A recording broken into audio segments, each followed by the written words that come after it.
সবাই ভালো আছে, আমিও ভালো আছি। তো এখন দেখতে পাচ্ছি সকাল সকাল রেডি হয়ে গেছি। সকাল সকাল বলতে সকালবেলা উঠে রান্নাবান্না সব কমপ্লিট করে, একটু স্নানও হয়নি, স্নানটা এসে করবো, একটু দরকার আছে তাই জন্য যাচ্ছি। আর চলো ওখান থেকে এসে এমনিতে দেরি হয়ে গেছে, যেখানে দরকার ছিল সেখানে যাওয়ার জন্য দেরি হয়েছিলাম, বাট যখন বাবা উঠতে একটু দেরি করে ফেলেছে বলে তাই জন্য একটু দেরি হয়ে গেছে। তো তাই জন্য তাড়াহুড়ো করছি। যখন বাবা এখন খাচ্ছে, একেবারে কাজে যাওয়ার সময় মানে ওর সাথেই বেরিয়ে যাবে। তো চলো ওখান থেকে এসে তারপর কথা হচ্ছে।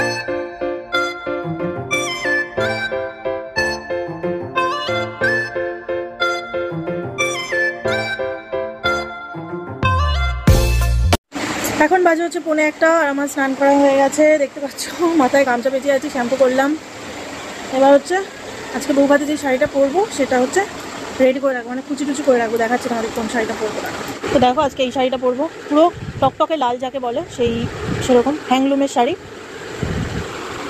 দাঁড়ো, এটা হচ্ছে আঁচল। আর আজকে পরবো হচ্ছে গোল্ডেন কালার ব্লাউজ দিয়ে পরবো, গোল্ডেন কালার ব্লাউজটা দিয়ে পরবো। কেমন লাগবে? হয়তো ভালো লাগবে, কারণ গোল্ডেন কাজ করা আছে, ভালোই লাগবে বলো।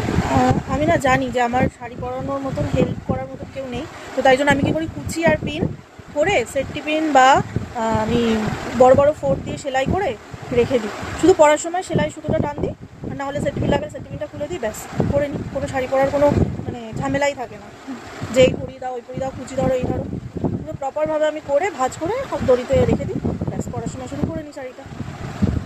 তো চলো এবার হচ্ছে কুচি পিন করে নিই, তারপর আবার পরে তোমার সঙ্গে। তো এখন বাজে হচ্ছে 2:45, আর আজকে আমি শর্ট ভিডিও মানে রিলস বানাতে পারিনি এখনও পর্যন্ত, কারণ মাথা আমার প্রচণ্ড ব্যথা করছে, মানে ব্যথা বলতে যন্ত্রণা করছে, ঠিক আছে। তার কারণ আমার মনে হচ্ছে বৃষ্টির জল এত মাথায় পড়েছে না, তাই জন্য হতে পারে আমার মনে হচ্ছে। আর এখন বাইরে হচ্ছে মুষলধারে বৃষ্টি হচ্ছে, আর আমাদের 4টের সময় বৌভাতের বাস ছাড়বে বলেছে। 4টে বলেছে, ওটা হয়তো হতে 4:30 বা 4:45 এরকম হতে পারে, বাট আমরা 4টে থেকে রেডি হওয়া স্টার্ট করবো। বাট এরকম যদি বৃষ্টি হয় জানি না বৌভাতে কী হবে, যাওয়া আদৌ হবে কি হবে না জানি না। অনেকটা দূর জানো তো, মানে সেই বর্ধমানে। চক আজকে একা খেয়েছে, দুধ ভাত খেয়েছি। ঠিক আছে চলো একটু রেস্ট নিয়ে নিই। এই কিছুক্ষণ আগে 5 মিনিট হলো মাথা ব্যথার ওষুধ খেলাম। তোমাদের আমি ব্লগে নামটা নিয়েছি, মেডিসিনের নামটা, সেটাই আমি খাই, আর আমার ওটাতে মাথা ব্যথা কমেও যায়। 8 ঘন্টা ওয়েট করতে হয়, বাট কমে যায় সাথে সাথে। তো চলো একটু রেস্ট নিই, আবার তোমাদের একেবারে বৌভাতের জন্য রেডি হয়ে তারপর কথা হচ্ছে। দেখো আমি মেকআপ স্টার্ট করে দিয়েছি, মোটামুটি ফেসের মেকআপ মোটামুটি হয়ে গেছে, শুধু কানের পরবো আর গলার পরবো আর শাড়িটা পরবো।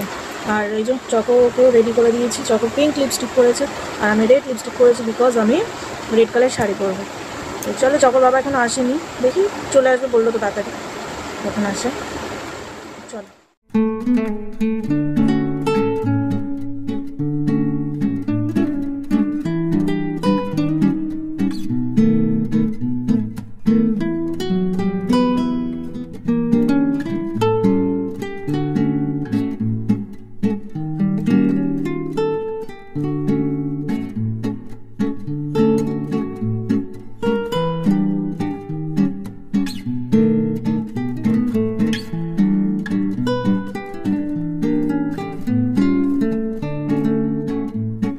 গাড়িতে উঠে গেছি, এই যে চকো, এই যে আমি, এই যে চকোর বাবা দাদা, আর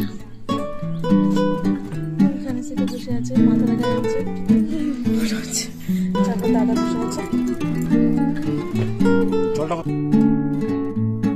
গাড়িতে উঠে গেছি, এই যে চকো, এই যে আমি, এই যে চকোর বাবা দাদা, আর এখানে সিটে বসে আছে, মাথা দেখা যাচ্ছে, চকোর দাদা বসে আছে। চলো।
দেখো আমরা কজন কন্যাযাত্রী খেতে বসে গেছিলাম, বিকজ খুব খিদে পেয়ে গেছিলো, চকোকেও খাওয়াতে হবে, অনেক রাত হয়ে গেছিলো। তো এখন বাজে হচ্ছে 1:10 আর আমাদের বাস এই কিছুক্ষণ আগে ছাড়লো। আর জানি না বাড়ি পৌঁছাতে কটা বাজবে, হয়তো সকাল হয়ে যেতে পারে বা ভোর হয়ে যেতে পারে বাড়ি পৌঁছাতে। আর হচ্ছে আমি বাড়ি এসে ভয়েস রেকর্ড করে তারপরে তোমাদেরকে ভিডিওটা এডিট করছি, কারণ বাইরে খুব হাওয়া চলছিল। তোমরা তো এখন বাজে হচ্ছে 4:10 আর এই মাত্র আমরা বাড়ি ঢুকলাম আর ঝমঝম করে বৃষ্টি পড়লো। যখন গাড়িতে আমরা বাসে আসছিলাম তখন ঝিরিঝিরি করে পড়ছিল, জানলা থেকে দেখছিলাম, বাট যেই ঘরে ঢুকলাম আমরা তালাগুলো ঘরে ঢুকলাম, ব্যাস ঝমঝম করে বৃষ্টি হলো। তো চলো আজকের ব্লগটা এই পর্যন্তই রাখছি, আবার দেখা হচ্ছে নেক্সট ভিডিওতে। আর আজকের এই ব্লগটা আমি কালকে এডিট করবো, কালকে আপলোড করে দেবো, আর তোমরা দেখতে পাবে হচ্ছে পরশুদিন। তো চলো tata, bye bye, good night.